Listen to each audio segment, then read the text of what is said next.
Hey everybody, Nick here, and today I got a review for you of this very interesting, surprisingly little guy. This is the Kizer Minitherium right here.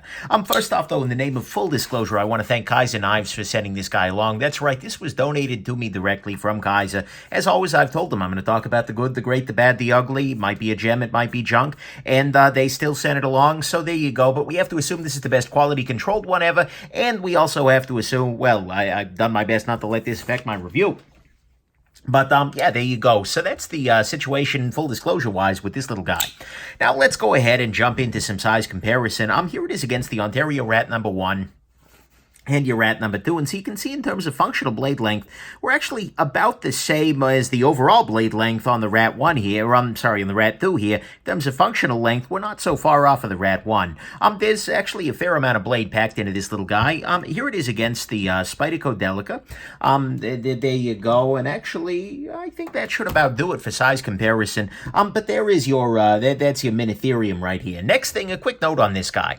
This is being designed by Isham, who is one of the hottest designers in terms of hype and whatnot out there right now operating, just because, well, he's making a lot of interesting designs, and he's doing a lot of stuff that's unique and different. And in fact, he has already done a knife very similar to this one through Kizer called the Megatherium. And in fact, I have a full review up of the Megatherium, and it was a near miss for gem for me. And so getting a chance to see this little guy here, which this is the smaller version of the Megatherium, hence Minitherium. Nice. This is absolutely, this is music to my ears, insofar as it sounds like music rather than a knife. I don't know. Look, it's an expression. Work with me here. So anyways, let's go ahead and jump into the good, the great, the bad, and the ugly of this very interesting little knife right here. So first off, on the good side, naturally, I like the size. Look, I'm biased. I like smaller knives, but the thing is, this guy is coming in under 3 inches by any measure, and that's beautiful. Legally speaking, it's very nice, as well as just practically speaking. For a lot of people, I think 3 inches is going to be around the sweet spot for everyday carry in terms of pocket knife, and it works pretty well, and it's actually pretty nice in the pocket as well. If I compare this guy in terms of overall size with the Spidicodelica, you know what? It compares pretty favorably. You can see here that it's not all that different in terms of overall size and presentation from the Delica, which given has a little bit of an extra hump on there.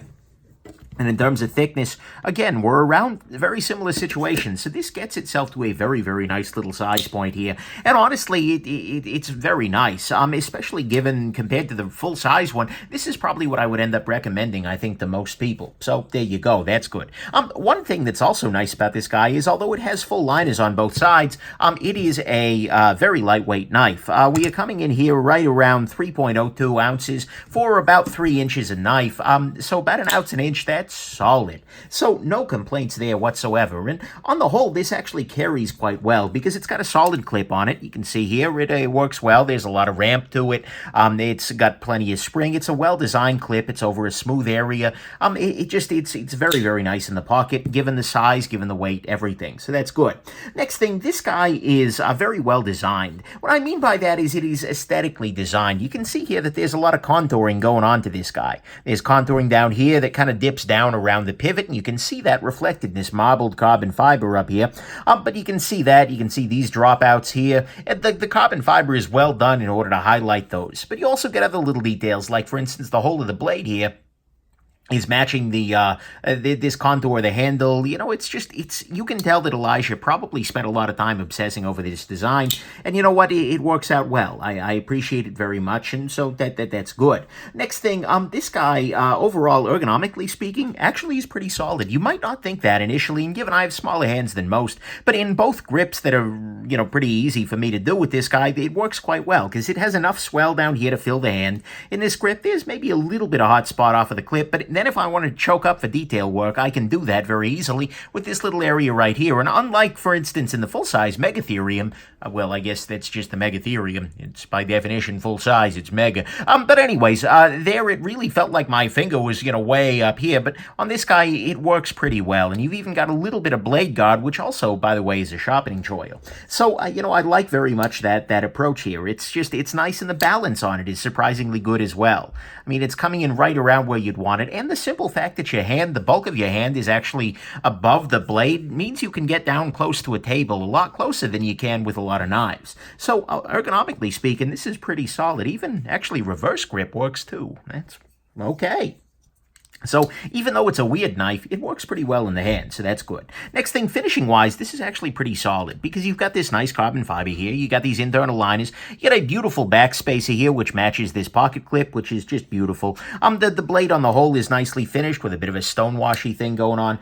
No complaints whatsoever, and honestly, the construction on it is quite good. I have no real area that I can complain about the construction, so I'm loving this. Absolutely 100% there.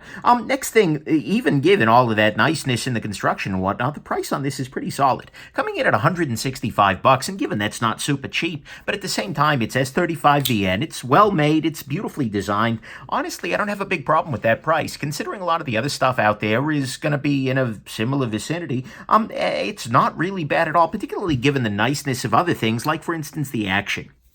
As you hear in here. Oh, yeah. This has a really, really nice detent. It's very strong. It works just beautifully, flies out powerfully. It's a great flipper. It's a great flicker as well, by the way. You can do the finger flick here, and that works beautifully. And in fact, this could be a decent candidate for a flipper tab delete if you are a big fan of that. Although, honestly, the flipper tab's pretty unobtrusive. You can see here he's positioned it quite well to avoid pocket pecking, which I definitely do appreciate. But, the action on this guy is really nice. And then on the close, you know what? Action's pretty good there too. So I don't know if this was cherry-picked to come to me knowing I'm an action snob or if they're just all this good, but damn, there's a good action on this guy. And to me, all of that is the good. The action is really just stellar on this guy. It's one of the best actions I've actually had out of a Kizer, which is great. I'm glad they're up in their game. It's also a good price. It's got a good finishing on it on the whole. Ergos is solid. It's nicely designed. You can tell Elijah spent a lot of time on the details, even like little details like this contouring on the lock bar here, as well as the little bit of scalloping, as well as the little bit of contouring down into here. I mean, again, he spent some time on this, and that's great, and it shows. It's very lightweight, it's well-sized, and it just is a joy to carry as a result. To me, what's great about this guy, like its big brother, is the blade. The blade on this guy is great. So it comes in, it is an S35VN steel blade, and S35VN is among my very favorite steels. No complaints there. But it has a relatively tall grind. You can see here it comes all the way up to here. The blade stock isn't actually absurdly thick to start with, and that brings it down to a very slicey little grind here, which is absolutely, and look at the tip. Damn, guys, that's impressively slicey. And so, given that it's also got this nice Warncliffe style blade point, or blade shape that is, which is great for a lot of utility cutting, this is a really nice little slicer here. It's maybe a weird choice for a kitchen knife, but it does still maintain some of the folding Santoku feeling that the big guy had. Although, given now that you scaled it down a little bit, you better be cutting smaller vegetables, that kind of thing. So, but nevertheless, I love the blade on this guy. The days that I carried this, it was just like, yeah, it's a nice freaking blade. And so, to me, that is absolutely 100% what's great is the blade on this guy. On the bad side, honestly, this is really well done. There were two minor gripes to it, but both of them are a little bit silly at some level. The one is that it's a little bit on the wide side in the pocket, but then again, it's not actually that different from your Delica here. It's a little bit thicker up toward the top, but even still, it's hung well in the pocket, so it's not a major concern. I can't really get too bent out of shape about that. And the other issue I've got with it is that there's no thumb opening. Like, it's not really possible. You can flick it open, but it's not, at least in my estimation, with this hard detent. Opening it with your thumb isn't possible because you've got this little hook there. But guys, do I really give a crap? Honestly, no. This is a knife that is just profoundly good. And those are the two things that I could come up with that are bad, and there's nothing on the ugly front. That leaves me feeling somewhat inadequate as a reviewer, but you know what? I'm really happy to see it happen. So I'm just going to go on ahead and move on, saying, those are the two bad things, is that it's a little wide in the pocket, but so are a lot of other knives, and there's no thumb opening, but I don't really super care. And there's no ugly, so I guess it brings us to a final conclusion here. Look, my final conclusion for the Megatherium was along the lines of, this is a great knife. And I really did like that knife a lot more than I expected to. But I ended up saying something along the lines that it's a little bit too large for my everyday life and a little bit too large ergonomically and whatnot for it to actually quite hit the level of gem for me. Great thing. I can absolutely acknowledge it, but it was just a little too big for me. Hashtag bias. So Elijah Isham has now created a Megatherium, which is no longer a bit too big. And so if the big one was almost a gem, but it was too big, and he made a small one, it logically follows, therefore, that this too would be a gem. And indeed, actually it is. But the thing is, it's independent of the gem status of the Big Brother, because it does have a great blade. It has a nice build, good ergos, a great action, a unique design. This is outside of the norm. Certainly, I mean, there were many, many knives out there that look like this little guy. There were relatively few out there that looked like this guy, and all of those were designed by Elijah Isham. It's got his style, and you know what? The price on it is absolutely not out of line. Presuming they are all made this well, I have no real objection to it. But that's maybe the more marked thing here, is I have been sitting here as I'm trying to film this review, trying to come up with things to complain about. And maybe you can help me out down in the comments here, but there's really nothing too bad wrong with this. I like Elijah Isham's work a lot, and this is kind of the reason. He's thinking this through. I get the feeling at some level when I'm reviewing his stuff that we're playing chess at some level. I don't know. I don't think he's actually thinking about me as like a particular human, but he's really looking at the knife and thinking, okay, how can I fix this? How can I fix? And so by the time it gets to me, it's just like, yeah, well done. And that's great. It's just sincerely thought through, and I freaking love that. So, my final conclusion on this guy, I already said it's a gem, but it is just a really, really nice knife. It is probably not, to be clear, it is probably not the most practical choice of all possible choices. If you just have $165 to spend on a pocket knife, and you're just looking for something for work, I mean, this would do the trick, but there may be other things that are a little bit more up your alley. I mean, you can get a whole bunch of different knives, a whole bunch of different flavors for less price than that. And they're probably going to be cheaper and whatnot. But the thing is, maybe the wideness in the pocket or the strangeness might cause. I don't freaking know. But the fact of the matter is, it's just really freaking good. This is a knife that is substantially well designed. It's designed to cut things, which is great, and it's beautiful to carry.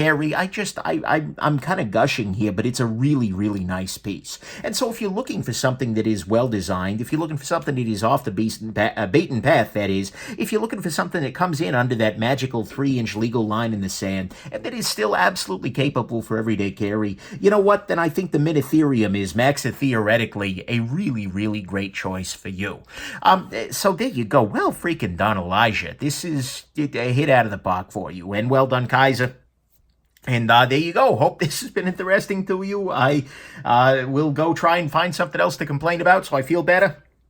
I'm mostly kidding. But mostly I hope that you have yourselves just an absolutely wonderful rest of your day. Bye now. Good problem to have, this one.